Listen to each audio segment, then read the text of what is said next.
stata una settimana lunga, complicata, per quanto abbiamo, insomma, per il risultato maturato sul campo e per errori anche per post partita, quindi è stata una settimana in cui ci siamo prestati anche a critiche, abbiamo dato come dire, delle situazioni per fare in modo che fosse una settimana ancora più complicata di quanto in realtà non sarebbe stato. Detto questo, bisogna guardare avanti, bisogna guardare la partita di domani, capire e valutare e analizzare gli errori commessi sia tecnici che, come ho detto prima, quelli del post partita. Noi l'abbiamo fatto, ci siamo chiariti su degli aspetti con la società e si è capito anche dove sono stati commessi degli errori per non ripeterli più.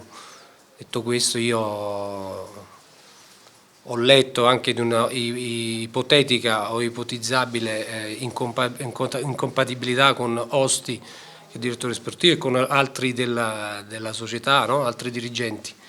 E intanto dico che con Osti c'è grande rispetto del professionista e grande rispetto ancora di più della persona, perché è una persona per bene. E che non è vero che noi siamo incompatibili, io dico che siamo compatibili e con altri esponenti è lo stesso discorso, bisogna capire cosa deve fare cosa e come e viceversa, quindi io devo fare l'allenatore, devo cercare di fare delle valutazioni generali, non soltanto tecnici, e poi mi attengo e mi fermo lì.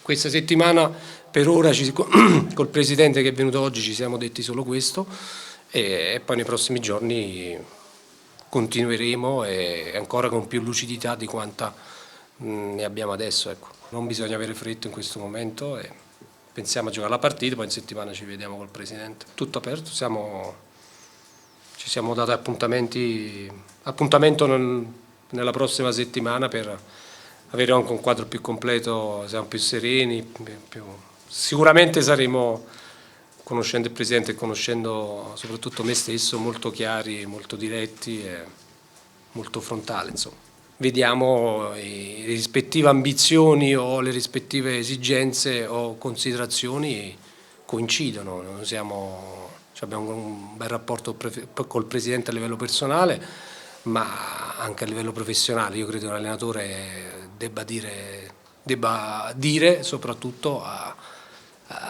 una società come la nostra, giovane nell'ambiente del calcio. Io sono da più anni, ma questo non significa che io abbia ragione su certe cose o meno, o mi senta presuntuoso, ma semplicemente perché e tra l'altro è ciò che mi ha chiesto anche il Presidente dal primo giorno, impara a conoscerci, dirci anche le criticità se le ritiene opportune, quindi io ad oggi intanto non ho affrontato nessun tipo di argomento, sono un tagliatore di testa, ecco, per intenderci, non mi è stato nemmeno chiesto, ne non neanche detto.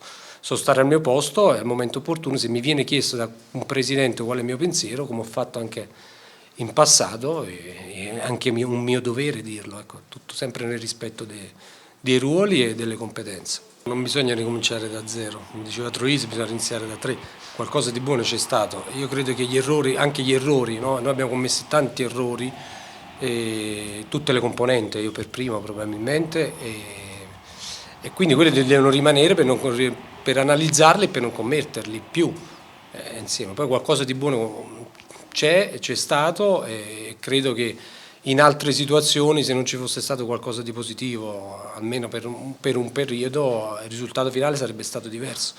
Quindi non butterei tutto, non ricomincerei da zero, ma ricomincerei da tre. Quando si perde è sempre colpa che si esce la sera, che i giocatori non si impegnano, quando ci sono scarse aspettative è sempre stato così. Molto spesso è il contrario, se c'è aggregazione dei giocatori, ma molto spesso, ma non sempre, e magari esce una volta in più, magari ottieni risultati migliori.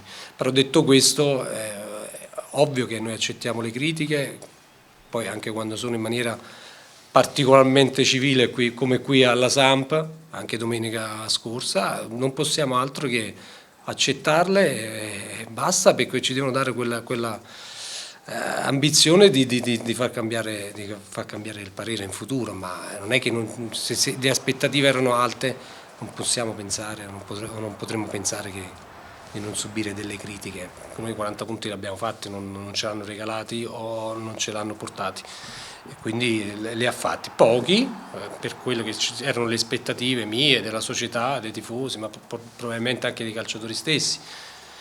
Io credo che questa squadra abbia fatto meno, questi giocatori abbiano fatto meno perché nel contesto di squadra non sono messi, sono amalgamati bene i calciatori, sia caratterialmente ma anche tecnicamente che tatticamente. Sono tutti dei bravi giocatori che valgono molto di più dei 40 punti che abbiamo fatto, probabilmente in contesti diversi e amalgamati in maniera diversa, quindi anche a livello strutturale, anche a livello temperamentale. E questa è la mia valutazione di questi calciatori, di questa squadra, di questa annata. Ecco. Inconsciamente, inconsapevolmente puoi aver abbassato anche di un minimo la concentrazione, e noi siamo una squadra come tante che devono giocare al 100% anche nella preparazione mentale di una partita, ma di un certo livello, no? Ma chi fa sport lo sa, tante volte non è voluto, non è così automatico, e probabilmente questo ci ha permesso di abbassare un po' la concentrazione, perché per tante partite abbiamo avuto un cammino che ci ha permesso di salvarci, altrimenti non ci saremmo salvati.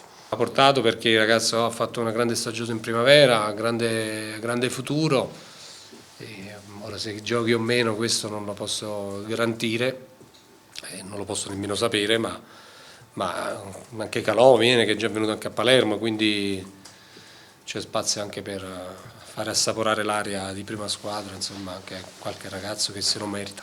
L'allenatore deve essere bravo anche quando subentra, no? Devi capire, scegliere e valutare, ma io non credo di essere subentrato non soltanto una volta, quest'anno, ma sono subentrato 2 volte, perché la squadra col mercato è stata cambiata. È arrivato Reggini, cioè è andato via Reggini che giocava sempre, stava crescendo molto, è arrivato Dodò, ma non sto discutendo il valore, che non giocava da mesi, e quindi abbiamo dovuto perdere altro tempo per far salire di condizioni. Stesso discorso Zukanovic e Ranocchia. È arrivato Sala che si è infortunato subito, che in parte andava a sostituire Carbonero, anche se erano calciatori diversi, che l'ultimo giorno di mercato si è fatto male Carbonero. E quindi questo ha necessitato a parte la marca che fa crescere la squadra, ma abbiamo dovuto far crescere anche i calciatori, e questo abbiamo pagato nella prima parte, non nella seconda, ma nella prima parte abbiamo pagato. Quindi l'annata è stata, non vado su Eder o Quagliarella per caratteristiche diverse, quindi abbiamo dovuto cambiare modo la strategia di gara, no? Il metodo di gioco inevitabilmente è stato cambiato. Non so se avevo già spiegato che quando c'era Cassano centravanti con Eder e Carbonero e con inserimenti di Soriano, la squadra aveva trovato il suo assetto tecnico-tattico. Poi lo so benissimo che una società come la Samp se capita di vendere Eder a una certa età e a una certa cifra, non può fare altrimenti. Ma nella situazione già di difficoltà questo ha pesato ulteriormente. Quindi io credo che sia, ecco, sono subentrato 2 volte, non sono subentrato una volta soltanto. Ufficiosamente rilascio liberi domani sera, anche perché hanno iniziato, poi le cose possono cambiare, anche perché le hanno iniziate il 1° luglio, il 30 giugno, insomma parecchi ragazzi sono arrivati veramente scarichi mentalmente, ma non certo per volontà, no? Chi fa sport a alto livello lo sa, e chi non lo fa magari lo capisce un po' meno questo, ma a livello nervoso i ragazzi hanno speso tanto perché hanno iniziato presto e perché soprattutto hanno vissuto una stagione al di sotto delle aspettative, e quindi nella quotidianità hanno speso molto.